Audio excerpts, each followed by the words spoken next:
Hello दोस्तों, नमस्ते। इस चैनल पर आप सभी का बहुत बहुत स्वागत है।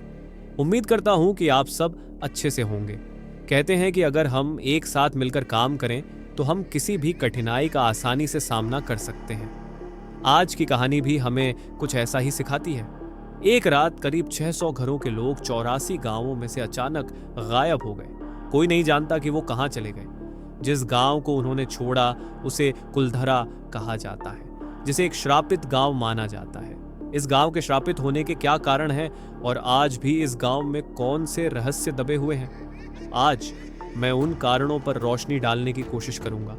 करीब 200 सालों से कुलधरा वीरान पड़ा है, जो कभी सभी सुविधाओं से लैस एक फलता फूलता गांव था, लेकिन आज यह सूना पड़ा है और केवल एक पर्यटक स्थल बनकर रह गया है।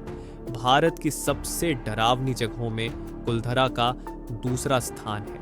स्थानीय लोग कहते हैं कि इस गांव में भूतों का साया है। रात के समय गांव से एक बच्चे के रोने या महिलाओं की चूड़ियों की खनक की आवाजें सुनाई देती हैं। कई लोगों का कहना है कि जब वे गांव में कार से गए थे और लौटते वक्त उन्होंने अपनी कार की खिड़कियों पर बच्चों के हाथों के निशान देखे। राजस्थान सरकार ने गांव के चारों ओर 2 किलोमीटर दूर एक बाउंड्री बना दी है और एक बड़ा गेट भी लगा दिया है। अब कोई भी दिन में गांव का दौरा कर सकता है, लेकिन जैसे ही सूरज ढलता है आपको गांव छोड़ने के लिए कहा जाएगा। आप वहां शाम 4 बजे के बाद नहीं रुक सकते और यहां तक कि रात में वहां गार्ड्स भी नहीं रुकते। इतिहासकारों का भी मानना है कि गांव को एक ही रात में छोड़ दिया गया था, हालांकि वे भूतों की कहानियों को खारिज करते हैं। राजस्थान का खूबसूरत शहर जैसलमेर, जिसे गोल्डन सिटी के नाम से भी जाना जाता है, अपने सुनहरे पीले रंग के भवनों के लिए प्रसिद्ध है। जैसे ही जैसलमेर पर सूरज की पहली किरण पड़ती है, पूरा शहर सोने जैसा चमकने लगता है, इसलिए इसे गोल्डन सिटी कहा जाता है।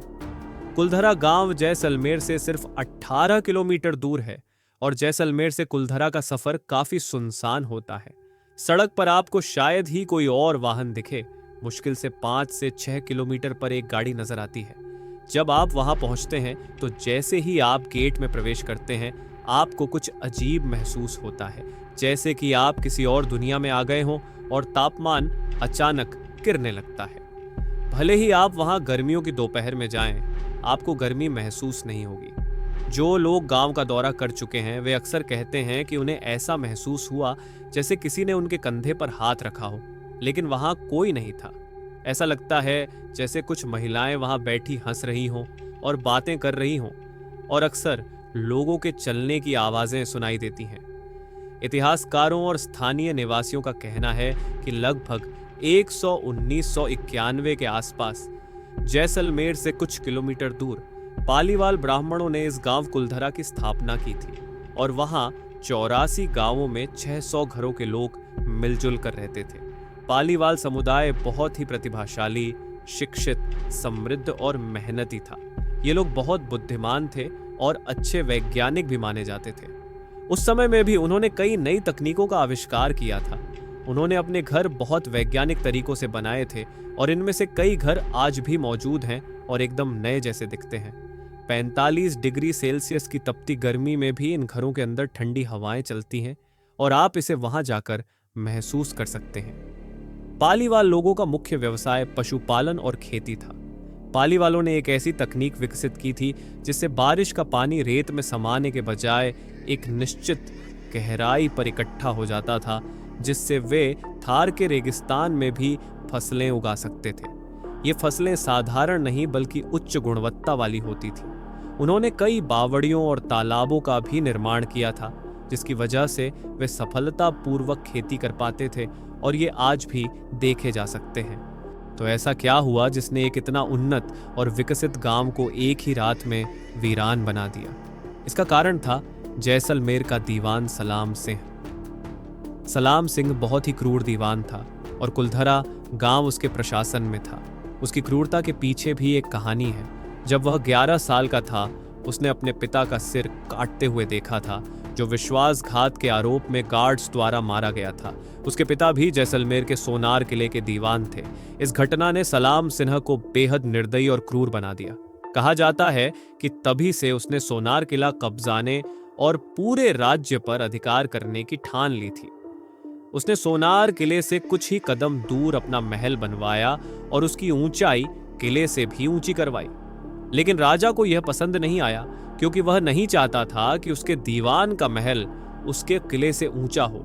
इसलिए राजा ने सलाम सिंह के महल की ऊपर की 2 मंजिलें गिरवा दी।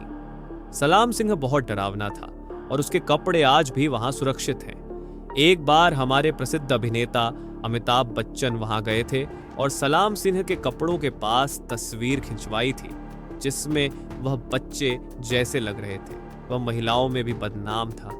उसके नाम से ही महिलाएं कांप जाती थीं और उसके महल की छाया से भी दूर रहती थीं। एक बार जब वह कुलधरा गांव आया तो उसकी नजर पुजारी की बेटी पर पड़ी और उसकी बुरी नीयत उस पर टिक गई। उसने उस लड़की को पाने के लिए कई कोशिशें की और तरह तरह की चालें चलीं, जिससे पालीवाल ब्राह्मणों को मजबूर होना पड़ा कि वे उसकी मांगों के आगे झुक जाएं ताकि वह अपनी इच्छाओं को पूरा कर सके। लेकिन ब्राह्मण बहुत ही उन्नत और समृद्ध थे और पहली बार सलाम सिंह अपनी कोशिश में नाकाम रहा। उसने कई बार लड़की को अगवा करने की कोशिश की, लेकिन हर बार नाकाम रहा।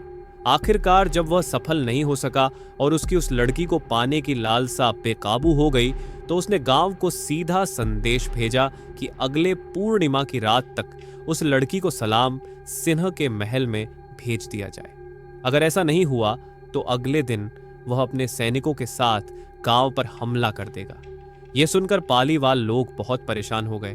उन्हें समझ नहीं आ रहा था कि क्या करें, क्योंकि पूर्णिमा की रात आने में केवल कुछ ही दिन बचे थे। हर कोई अपने सुझाव दे रहा था, लेकिन समय कम था। गांव ने एक पंचायत बुलाई और उसी दिन 84 गांवों के लोग एक मंदिर में जमा हुए। अलग अलग सुझावों पर विचार हुआ। कुछ ने कहा कि सलाम सिंह के खिलाफ मिलकर लड़ना चाहिए, लेकिन उन्हें पता था कि कुछ हजार लोग इतनी बड़ी सेना का सामना नहीं कर पाएंगे। कुछ ने सुझाव दिया कि परिवार गांव छोड़ दे, लेकिन उन्हें पता था कि अगर वे चले गए तो बाकी लोगों पर इतनी मुसीबतें आएंगी कि वे सहन नहीं कर पाएंगे। आखिरकार सभी 84 गांवों ने सर्वसम्मति से फैसला किया कि वे गांव को चुपचाप और एक साथ छोड़ देंगे। उन्होंने कहा, हम अपनी इज्जत से समझौता नहीं करेंगे, चाहे कुछ भी हो। और शायद यही फर्क था उस समय के लोगों और आज के लोगों में। उन सभी ने एक लड़की की इज्जत बचाने के लिए एक साथ आकर मिसाल कायम की। आजकल लोग सिर्फ अपनी फिक्र करते हैं, चाहे उनके पड़ोसी के साथ कितना भी अन्याय हो जाए, उन्हें कोई फर्क नहीं पड़ता। और शायद ये वो चीज थी जो उन लोगों में नहीं थी। खैर, ये तो इंसानियत की बात हो गई।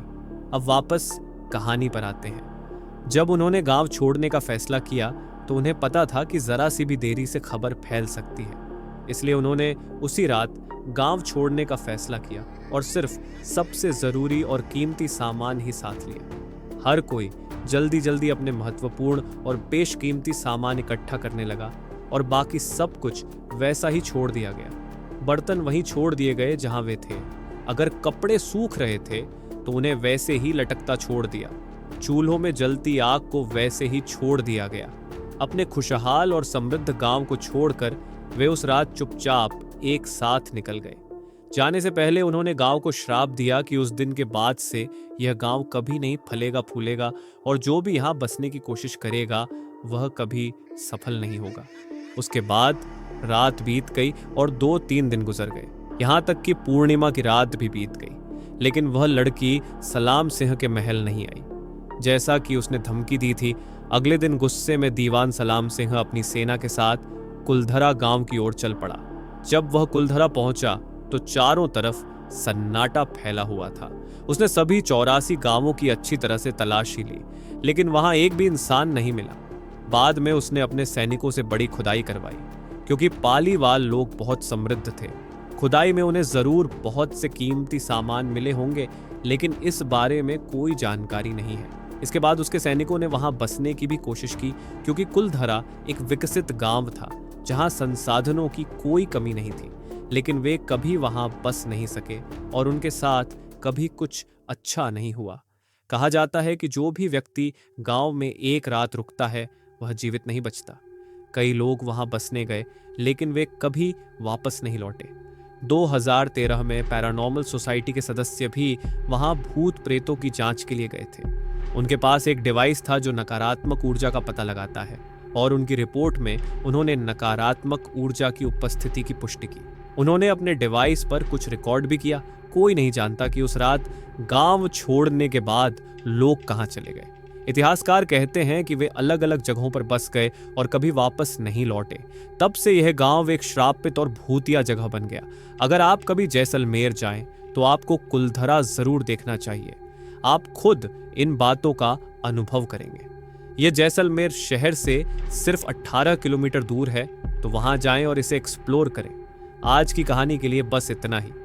अगर आपको कहानी पसंद आई हो तो कृपया इसे लाइक करें और कमेंट करें कि आपको यह कैसी लगी। इसे ज़्यादा से ज़्यादा शेयर करें और चैनल को सब्सक्राइब करें